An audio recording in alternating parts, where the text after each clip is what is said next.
I'm Bharat. Welcome to my channel Dream and Achieve. I am here with another lecture on Indian polity. Please do subscribe to my channel अगर आपने नहीं किया है. I hope my lectures will be helpful for you for all the competitive exams, especially UPSC, PSC and others. And मैं आश्वासन देता हूँ कि अगर आप इनको अच्छे से पढ़ेंगे तो आप ऐसा कोई भी क्वेश्चन नहीं है एग्जाम में जो आप सॉल्व ना कर पाए. आज हम दोस्तों बात करने वाले हैं पार्लियामेंट्री सिस्टम के बारे में. हमारे भारत देश में पार्लियामेंट्री सिस्टम फॉलो किया जाता है और इसीलिए एक अवेयर सिटीजन होने के नाते हमें पार्लियामेंट्री सिस्टम ऑफ गवर्नमेंट के फीचर्स के बारे में पता होना चाहिए ताकि हम अपने रिप्रेजेंटेटिव्स को अच्छे से चुन सकें और जान सकें कि किस तरीके से हमारे देश में जो ऑब्वियसली सिस्टम्स हैं गवर्नमेंट के सिस्टम्स चलते हैं. फेडरल सिस्टम मैंने ऑलरेडी डिस्कस कर रखा है, सो अगर आपने अभी तक लेक्चर नहीं देखा है तो please go and check out my lecture. दुनिया में दोस्तों दो टाइप के सिस्टम होते हैं, एक पार्लियामेंट्री और दूसरा प्रेसिडेंशियल. पार्लियामेंट्री सिस्टम भारत जैसे देशों में फॉलो होता है, वेयर प्रेसिडेंशियल सिस्टम अमेरिका जैसे देशों में फॉलो होता है, यूएसए में.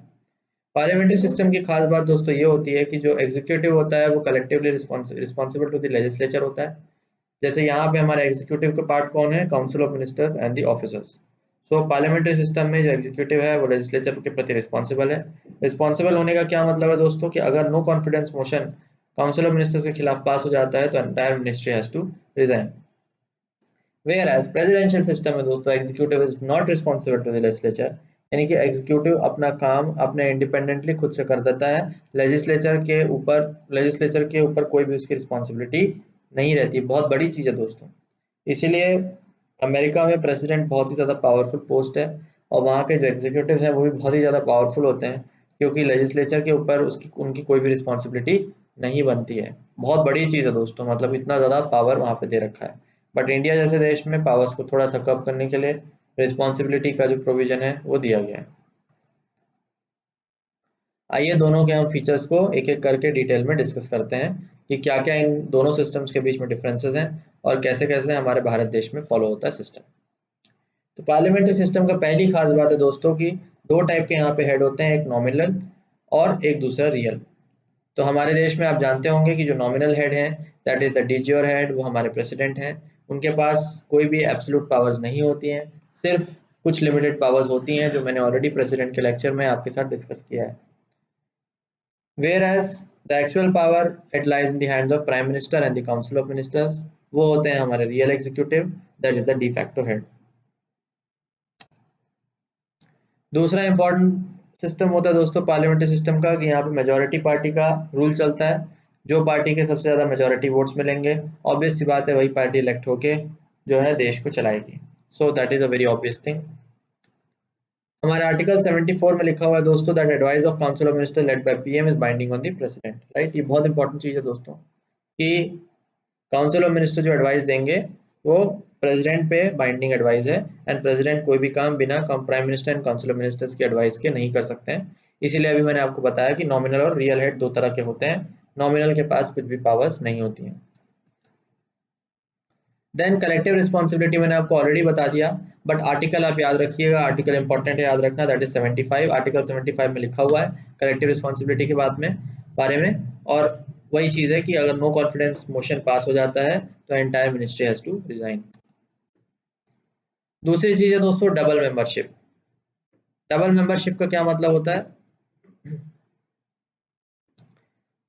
डबल मेंबरशिप का मतलब ये होता है दोस्तों कि जैसे कि काउंसिल ऑफ मिनिस्टर्स की हम बात करें तो council of ministers form a part of the executive as well as the legislature. तो ये बहुत बड़ी चीज़ है कि आपको दोहरा एक मेंबरशिप मिल रहा है. दोहरा मेंबरशिप का मतलब क्या वही हो गया कि आप एग्जीक्यूटिव का भी पार्ट हो सकते हो और साथ ही साथ आप लेजिस्लेचर का भी पार्ट हो सकते हो, क्योंकि काउंसिल ऑफ मिनिस्टर्स लॉ को बनाने की प्रक्रिया में भी काम आते हैं क्योंकि वो अपने वोट को कास्ट करते हैं जब बिल पास होना है तो, और ऑब्वियसली जो एग्जीक्यूशन है उसके लिए तो ऑब्वियसली काम करते ही हैं, वेरियस मिनिस्ट्रीज को हेड करते हैं और जो लॉज का इम्प्लीमेंटेशन है वो सारी चीज़ों को भी देखते हैं. So there is a double membership. Then there is political homogeneity. Political homogeneity का मतलब ये होता है दोस्तों कि पूरे का पूरा जो सिस्टम है उसमें बहुत सारे अलग अलग बेसिकली आप कह सकते हैं कि अलग अलग पार्टीज आपको यूजुअली बहुत ज़्यादा देखने को नहीं मिलेंगी. अलग अलग आइडियोलॉजीज वाली 10 15 20 पार्टीज आके घुस गई हैं. यूजुअली ऐसा नहीं होता है. एक होमोजेनियस पॉलिटिकल आइडियोलॉजी के साथ सारा का सारा काम पार्लियामेंट्री सिस्टम के अंदर होता है। So there is a homogeneity in political process, ideology में भी और प्रोसेस में भी। प्रोसेस का मतलब जो सिस्टम एंड प्रोसेसेस पहले से होमोजीनियसली डिफाइन कर दिए गए वैसे ही होता है। प्रेसिडेंट का जो रोल है वो रोल फिक्स हो गया, वैसे ही वो रोल हमेशा, चाहे कोई आदमी आ जाए, वो चेंज नहीं हो सकता। पीएम और जो काउंसिल ऑफ मिनिस्टर्स है वो सारी चीजें जैसा चल रहा है वो वैसे ही चल रहा है। तो बहुत ज्यादा चेंज नहीं होता, बहुत ज्यादा ड्रास्टिक चेंजेस नहीं आते usually. So the entire thing is, entire political process is quite homogeneous in its nature। चाहे मिनिस्ट्रीज का वर्किंग हो, चाहे इलेक्शन का हो, चाहे बिल को पास करने का हो, सारी चीजें होमोजेनियस चलती हैं। लीडरशिप ऑफ पीएम आप जानते ही हैं, मैंने आपको बता दिया कि जो रियल हेड है that is the prime minister, he will be the leader of the parliamentary system. ठीक, और इसीलिए पीएम को master of the government, keystone of the constitution, soul of the constitution के नाम से भी जाना जाता है। इन कीवर्ड्स को याद रखिएगा, आंसर लिखने में आपकी हेल्प होगी। वेर एंड मैंने प्राइम मिनिस्टर के लेक्चर में और डिटेल में आपके साथ डिस्कस किया है। Dissolution of Lok Sabha before end of term, ये भी बड़ा इंपॉर्टेंट पार्ट है, जो सिर्फ पार्लियामेंट्री सिस्टम का ही फीचर है कि जो हमारी लोकसभा है भारत देश में, that is the lower house, वो टर्म के खत्म होने से पहले भी एंड हो सकती है। कई रीजन हो सकते हैं, इमरजेंसी के टाइम भी हो सकती है, या फिर वोट ऑफ नो कॉन्फिडेंस पास हो गया तो हो सकती है, या फिर किसी ने, पार्टी ने अगर अपना सपोर्ट विड्रॉ कर लिया, कोएलिशन गवर्नमेंट थी, सपोर्ट विड्रॉ हो गया तो भी डिसॉल्व हो सकती है, या फिर election null and void declare हो गए। बहुत सारे रीजंस हो सकते हैं जिसकी वजह से पूरा टर्म कंप्लीट होने से पहले ही लोकसभा डिसॉल्व हो सकती है, राइट। तो this is a feature in parliamentary system. Secrecy obviously दोस्तों कि भाई सारे के सारे गवर्नमेंट के काम सीक्रेटली चलते हैं। ये नहीं होता है कि भैया आप पब्लिक में हर चीज आप अनाउंस कर दोगे, पॉलिसीज कैसे हो रही हैं, कैसे इंप्लीमेंट हो रहा है। सीक्रेट डॉक्यूमेंट्स होते हैं, सीक्रेटली सारे काम होते हैं। तो ये थे दोस्तों कुछ फीचर्स पार्लियामेंट्री सिस्टम के, आई होप आपको समझ में आए होंगे और आप इनको याद रखेंगे। दूसरा हम देखते हैं दोस्तों प्रेसिडेंशियल सिस्टम के, जो कि यूएसए में एग्जिस्ट करता है। वहां पे इसीलिए दोस्तों कहा जाता है कि president of USA is one of the most powerful people in the world. In fact एक टाइम पे he was the most powerful person in the world. आजकल चाइना और बाकी कंट्री, रशिया जैसे लोग भी सामने आ गए हैं और वहाँ के जो लीडर्स हैं वो भी काफ़ी पावरफुल हो चुके हैं। And then there is a pope who is a very powerful authority, who is the head of the Christians. So काफ़ी सारे ऐसे लोग भी सामने आ गए, इसलिए थोड़ा सा पावर स्ट्रगल में चेंजेस होते हैं। बट एक समय ऐसा था जब president of the United States was considered to be the most powerful post in the world, right. So ये प्रेसिडेंशियल सिस्टम की खासियत है दोस्तों कि प्रेसिडेंट, हेड ऑफ स्टेट भी वही है, हेड ऑफ गवर्नमेंट भी वही है, सारे पावर्स उसी के ही पास हैं, राइट। 4 साल के फिक्स टेन्योर के लिए उसको इलेक्ट किया जाता है और इम्पीचमेंट प्रोसेस के अलावा किसी भी दूसरे प्रोसेस के थ्रू उसको हटाया नहीं जा सकता है। और उसके पास एक किचन कैबिनेट होता है, छोटा सा कुछ लोगों का समूह, जिसके हेल्प के साथ वो पूरे सरकार को, पूरी गवर्नमेंट को चलाता है। बट इतना ज़्यादा उसके पास पावर्स होती है कि वो अपने मेंबर्स को खुद सिलेक्ट कर सकता है और कभी भी फायर कर सकता है। आप अगर न्यूज़ वगैरह फॉलो करते होंगे तो आप सुनते रहते होंगे कि प्रेसिडेंट ट्रंप ने अपने फलाने एडवाइज़र को फायर कर दिया, फलाने नए एडवाइज़र को अपॉइंट कर दिया। तो ये सारे पावर्स प्रेसिडेंट के ही हाथ में दोस्तों। कितनी बड़ी चीज़ें देखिए, they are not elected representatives, इसीलिए it is an advisory body आपको देखने को मिलेगा। It is only an advisory body, advise करती है खाली प्रेसिडेंट को, मानना ना मानना उसके हाथ में। Then responsible only to him, ये भी इंपॉर्टेंट है कि सिर्फ उसी के लिए रिस्पॉन्सिबल है। ऐसा नहीं है कि भैया कोई collectively responsible to the Lok Sabha या collective responsible to some other elected people, नहीं। प्रेसिडेंट ने अपॉइंट किया है, उसी को रिपोर्ट करेंगे और किसी को कोई रिपोर्ट नहीं करेंगे। इसीलिए देखिए कितना ज्यादा पावर उसके पास है। सर्वे सर्वा सबसे बड़ा बंदा यूनाइटेड स्टेट्स का वही है। Can be remove by him at any time, मैंने आपको अभी बता दिया, कभी भी उठा के वो हटा सकता है किसी को भी। नॉट मेंबर्स ऑफ लेजिस्लेचर, ये भी बड़ा इंपॉर्टेंट है। Why not members of legislature, ये आपको समझना जरूरी है, बिकॉज पहली बात वहाँ डबल मेंबरशिप नहीं होती। दूसरी बात मैंने आपको वही बताया कि executive is not responsible to the legislature, so if they are a part of the executive तो उनको लेजिस्लेचर और लॉ मेकिंग से कोई उनका लेना देना नहीं है। स्पेशलाइज्ड फील्ड के वो मेंबर्स होते हैं और अपने स्पेशलाइज्ड एरिया में वो एग्जीक्यूशन ऑफ लॉज में हेल्प करते हैं, काम करते हैं। So it has non-elected departmental secretaries who are appointed by the president. Already मैंने आपको बता दिया। So president and secretary is not responsible to legislature. Already अभी just हमने discuss किया। President can't dissolve the lower house of the Congress, ये भी बड़ा important point है कि जैसे कि हमारे देश में, भारत देश में इमरजेंसी के टाइम पे प्रेसिडेंट के पास पावर है कि वो लोकसभा को डिसॉल्व भी कर सकता है, वेयर लेकिन प्रेसिडेंशियल सिस्टम में ऐसी कोई पावर प्रेसिडेंट को नहीं दी गई है। कोई भी कंडीशन में वो लोअर हाउस यानी कि कांग्रेस को डिसॉल्व नहीं कर सकता है अपने मन के अनुसार, कोई भी सर्कमस्टांस में। तो अब हमारा जो भारत देश है, भारत देश ने पार्लियामेंट्री सिस्टम को अडॉप्ट किया है, इसीलिए हमें ये जानना जरूरी है कि पार्लियामेंट्री सिस्टम में हमारे देश को क्या ऐसे फायदे दिखे जिसकी वजह से इस सिस्टम को हमारे देश में अपनाया गया।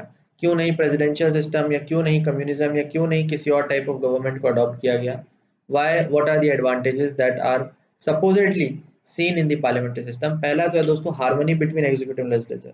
तो क्योंकि दोस्तों लॉ को बनाना और लॉ को इम्प्लीमेंट कराना, ये दोनों एक एक सिंगल इंटीग्रेटेड प्रोसेस होना चाहिए। ऐसा नहीं होना चाहिए कि लॉ को इम्प्लीमेंट कराने वाले लोग अपनी मन की कुछ भी चला रहे हैं और लॉ को बनाने वाले लोग अपने मन की कुछ भी चला रहे हैं। There should be harmony and balance, right? Because कहीं ना कहीं जो आदमी लॉ को इम्प्लीमेंट करा रहा होगा उसको ग्राउंड रियलिटीज पता होंगी कि उस लॉ को इम्प्लीमेंट कराने में क्या प्रॉब्लम्स आ रही हैं और ये लॉ सही है भी या नहीं लोगों के लिए एक्चुअली में। तो वो इंसान यदि लॉ मेकिंग बॉडी का खुद पार्ट होगा तो कहीं ना कहीं वो लॉज को सही तरीके से और केटर कर पाएगा to the needs of the people. So there has to be a harmony between executive and legislature, जो कि पार्लियामेंट्री सिस्टम में पॉसिबल है। प्रेसिडेंशियल सिस्टम में वो पॉसिबल नहीं है बिकॉज एग्जीक्यूटिव को सिंपली ऑर्डर्स फॉलो करने की, जो लॉ वहां से पास होके आ गया उस लॉ को फॉलो कराना है। अब वो उसमें क्या प्रॉब्लम्स हैं, क्या उसमें लूप होल्स हैं, क्या वो एक्चुअली में ग्राउंड पे वर्क कर भी रहा है या नहीं कर रहा है, वो चीजें एग्जीक्यूटिव से कोई उसको मतलब नहीं है। एग्जीक्यूटिव ना सजेस्ट कर सकते हैं ना लॉ मेकिंग में पार्टिसिपेट कर सकते हैं। So there is a gap, there is some kind of a gap between the law making and the law which is being utilized by the people. So इसीलिए एक मेरिट ये है। दूसरा दोस्तों रिस्पॉन्सिबल गवर्नमेंट। स्वाभाविक बात है दोस्तों, अगर कलेक्टिवली रिस्पॉन्सिबल होंगे, अगर काउंसिल ऑफ मिनिस्टर्स, तो रिस्पॉन्सिबिलिटी उनकी बढ़ेगी। उनको पता है कि कभी भी वोट ऑफ नो कॉन्फिडेंस पास हो सकता है और अगर हम सही से काम नहीं करेंगे तो हमारी सरकार गिर सकती है। So there is a responsibility in the government. Wide representation through executive, right? So executive के थ्रू वाइड रिप्रेजेंटेशन बहुत बड़े बड़े लोगों को मिल जाता है। Prevent despotism as authority is vested in group of persons. अब ये बड़ा इंपॉर्टेंट है कि जो अथॉरिटी है दोस्तों, जैसे कि अब प्रेसिडेंशियल सिस्टम में मैंने आपको बताया कि entire authority is vested in the hands of only the president. अब एक आदमी के हाथ में अगर आप सारी पावर दे दोगे तो फिर डेस्पोटिज्म हो जाएगा। डेस्पोटिज्म मतलब एक तरफा राज, जो चाहे वो चलाएगा, जैसा चाहे रूल बना देगा। हो सकता है लोग बहुत परेशान हो जाएं, हो सकता है अगर वो संघी टाइप का आदमी निकल गया है, उस अगर वो अच्छा गवर्नेंस नहीं कर पाया तो देश को फायदे की बजाय और हो सकता है नुकसान हो जाए, राइट? सो इसीलिए प्रेसिडेंशियल सिस्टम में दोस्तों सारी पावर्स के हाथ में, वेयर एज यहाँ पे बहुत सारे लोगों की कलेक्टिवली हाथ में पावर है, काउंसिल ऑफ मिनिस्टर्स के हाथ में पावर है, पीएम के हाथ में पावर है। इसी वजह से दोस्तों, इसी वजह से there is prevention of despotism. Demerits क्या है? डीमेरिट्स भी जानना जरूरी है। हर चीज का मेरिट और डीमेरिट होता है दोस्तों। डीमेरिट जानेंगे तो ही आप जान पाएंगे कि लूप होल्स क्या है जिन पे हमें ध्यान देना चाहिए या जिनको हमें अवॉइड करने की कोशिश करना चाहिए। पहला डीमेरिट है दोस्तों अनस्टेबल गवर्नमेंट। अनस्टेबल क्यों है? बिकॉज कभी भी पॉसिबिलिटी दी है लोअर हाउस के डेजोल्यूशन के लिए, वोट ऑफ नो कॉन्फिडेंस के लिए, बहुत सारी अलग चीजों की पॉसिबिलिटी है। तो जब चाहे सरकार जो है गिर सकती है। वैसे यूजुअली ऐसा होता नहीं है बट पॉसिबिलिटी तो है। इसलिए गवर्नमेंट जो है कभी भी एकदम स्टेबल नहीं होता। प्रेसिडेंशियल सिस्टम में तो बहुत ही ज्यादा स्टेबल होता है बिकॉज सिर्फ एक ही चीज है जो प्रेसिडेंट को हटा सकती है, वो है प्रोसेस ऑफ इम्पीचमेंट। इसके अलावा कोई दूसरा प्रोसेस एग्जिस्ट नहीं करता है। इसीलिए वहां पे गवर्नमेंट हमेशा रहेगी ही रहेगी, चाहे कुछ भी हो जाए, जब तक प्रेसिडेंट इम्पीच नहीं होता। और इम्पीचमेंट का प्रोसेस बहुत डिफिकल्ट है, इसलिए इतना आसानी से हो भी नहीं सकता है। बट यहाँ पे ऐसा कुछ नहीं है भैया, यहाँ पे तो बहुत कुछ हो सकता है। दूसरा चीज no continuity of policies. Policy का कंटिन्यूएशन इसलिए नहीं है दोस्तों क्योंकि भाई बहुत सारे पार्टीज हैं, बहुत सारे लोग अलग अलग विचार लेके आते हैं, बहुत सारे अलग अलग लोगों के हाथों में पावर दी जाती है। इसलिए हर आदमी अपने अपने हिसाब से पॉलिसी चलाने की कोशिश करता है। कोई भी पुराने इंसान की या पुराने आदमी की पॉलिसी को कंटिन्यू करने की जो सोच है वो नहीं रखता है दोस्तों। यहाँ कोई जरूरी नहीं है कि वो ऐसे सोच रखे। इसीलिए there is no continuity of policies, जिसकी वजह से हाँ काफी समय देश को नुकसान हो जाता है फायदे की बजाय, बिकॉज पुराना पैसा, पुरानी फंडिंग, सारा का सारा बेकार चला जाता है। Then there is dictatorship of cabinet. ये भी इम्पोर्टेंट कि भाई ठीक है भले आपने पावर किसी एक इंसान के हाथ में नहीं दी है, मानता हूँ, लेकिन जितने भी 4-5 लोग कैबिनेट के हाथ में आपने दे दिए वो लोग आपस में मिल के अपना ग्रुप बना करके अपनी मनमर्जी अपनी डिक्टेटरशिप चलाएंगे, बाकी लोगों को दबाने की कोशिश करेंगे। तो वो चीज़ तो देखो दोस्तों हर जगह रहेगा, ठीक है। जिसके हाथ में आप पावर दोगे तो कहीं ना कहीं अपनी पावर को हर एक व्यक्ति मिसयूज करने की कोशिश करेगा ही करेगा, राइट। सो इसलिए कहीं ना कहीं कैबिनेट की जो डिक्टेटरशिप है वो भी देखने को मिलती है इन द डीमेरिट।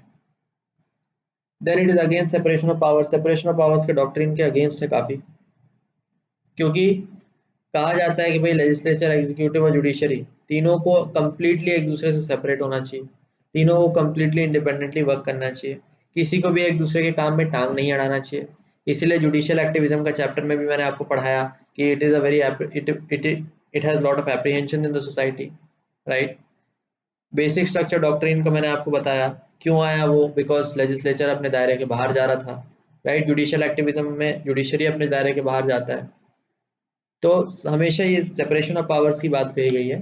तो यहाँ पे लेकिन दोस्तों क्योंकि council of ministers they are part of both executive as well as legislature, so कहीं ना कहीं सेपरेशन ऑफ पावर्स डॉक्ट्रिन के अगेंस्ट चला जाता है ये सिस्टम, इसीलिए कहीं ना कहीं इसको डीमेरिट में गिना जाता है। Government by amateurs, minister are not experts in the field, ये बड़ा इंपॉर्टेंट पॉइंट है दोस्तों, ये एक जेन्युइन पॉइंट है जो एक्चुअली में डीमेरिट की तरह देखा जाएगा। बिकॉज प्रेसिडेंशियल सिस्टम में दोस्तों क्या होता है कि जो भी प्रेसिडेंट लोगों को अपॉइंट करता है they are very specialise people. अब जैसे कि लॉ सेक्रेटरी वो उसी को अपॉइंट करेगा जो लॉ में उसने महारथी हासिल की हो, जो लॉ का बेस्ट बंदा हो पूरी कंट्री में, राइट। या डिफेंस सेक्रेटरी या डिफेंस का आदमी उसी को अप्लाई करेगा जो जिसने डिफेंस में महारथी प्राप्त की हो। वेयरएज यहाँ पे दोस्तों पावर आपने किसको दे रखी है, इलेक्टेड लोगों को। इलेक्टेड लोगों का नॉलेज से कोई लेना देना नहीं है, स्पेशलाइजेशन से कोई लेना देना नहीं है, इसलिए there is a government by amateurs, मतलब उनको कोई आइडिया नहीं है अपनी फील्ड का, उनको पहले खुद सीखना पड़ता है, या फिर जो उनके अंडर में लोग काम कर रहे हैं, ब्यूरोक्रेट्स काम कर रहे हैं, उनके जो इशारों पे वो लोग जो है काम करते हैं या चलते हैं मेनी अ टाइम्स। तो इसी वजह से it is a demerit, big demerit जो आप कह सकते हैं इन दिस फील्ड। तो अब हम दो कंट्रीज के बीच में दोस्तों कंपैरिजन करते हैं, that is India and Britain. दोनों ही कंट्रीज में पार्लियामेंट्री सिस्टम फॉलो होता है, और कहीं ना कहीं ब्रिटेन से इंस्पायर होकर इंडिया ने भी ये चीज़ें ली हैं। बट लेकिन फिर भी हम दोनों के बीच में डिफरेंस देख लेते हैं कि देखिए इंडिया और यूएसए का तो आपको बहुत आसानी से क्लियरली समझ में आ रहा है बिकॉज सिस्टम्स ही अलग है। इंडिया में it is parliamentary system and USA में it is presidential system. But India और ब्रिटेन का कंपैरिजन जरूरी है बिकॉज दोनों पार्लियामेंट्री सिस्टम है, लेकिन दोनों में अंतर क्या है ये जानना आपको बहुत ज़्यादा जरूरी है, वहीं पे वेरिएशन क्या है।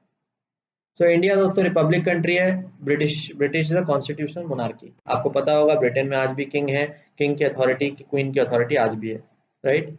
So that is a constitutional monarchy. यहाँ पे भारत देश में ऐसा कुछ नहीं है, it is a republic country. Bharat देश में रिटन कॉन्स्टिट्यूशन है, फेडरल सिस्टम, जुडिशियल रिव्यू वगैरह है। इंग्लैंड में पार्लियामेंट सुप्रीम है, वहां पे कोई भी रिटन कॉन्स्टिट्यूशन नहीं है, right? इसके बाद दोस्तों भारत के जो प्रधानमंत्री होते हैं यानी इंडियन पीएम, वो किसी भी हाउस को बिलोंग कर सकते हैं, जैसे कि हमारी जो इंदिरा गांधी थी वो राज्यसभा को बिलोंग करती थी, राइट। ऐसा कोई रिस्ट्रिक्शन नहीं है कि लोअर हाउस या अपर हाउस में किसी एक से बिलोंग करना है। वैसे ब्रिटिश में जो प्राइम मिनिस्टर होते हैं वो खाली लोअर हाउस के ही मेंबर हो सकते हैं, अपर हाउस के मेंबर नहीं हो सकते। बड़ा इंपॉर्टेंट डिफरेंस है जो आपको एक पता होना चाहिए। Indian minister are not required to countersign the official acts as the head of the state, ये बड़ा इंपॉर्टेंट है दोस्तों, बहुत ही ज्यादा इंपॉर्टेंट है कि जब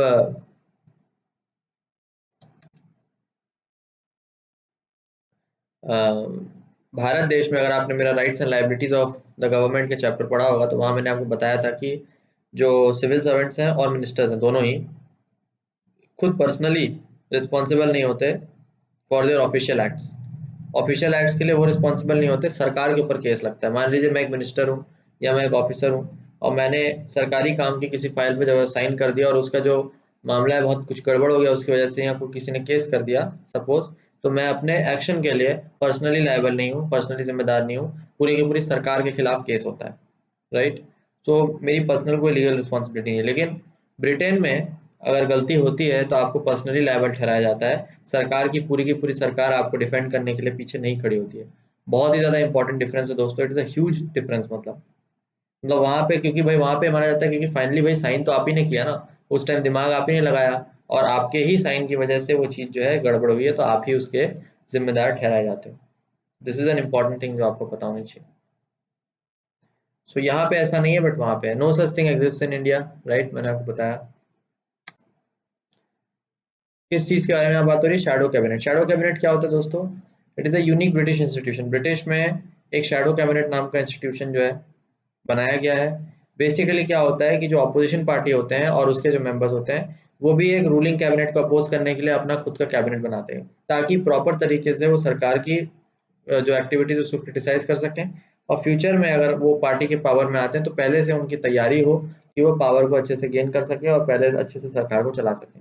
अब भाई क्योंकि क्या होता है दोस्तों, भाई प्राइम मिनिस्टर है, अब प्राइम मिनिस्टर को क्रिटिसाइज करने के लिए प्रॉपर एक लीडर ऑफ अपोजिशन वहाँ बैठा होगा, अलग अलग बाकी मिनिस्टर्स हैं, तो ऐसे ही वो लोग भी अपने शैडो कैबिनेट में मिनिस्टर्स चुन के रखते हैं। तो हर मिनिस्टर अपने पर्टिकुलर आदमी को क्रिटिसाइज करेगा।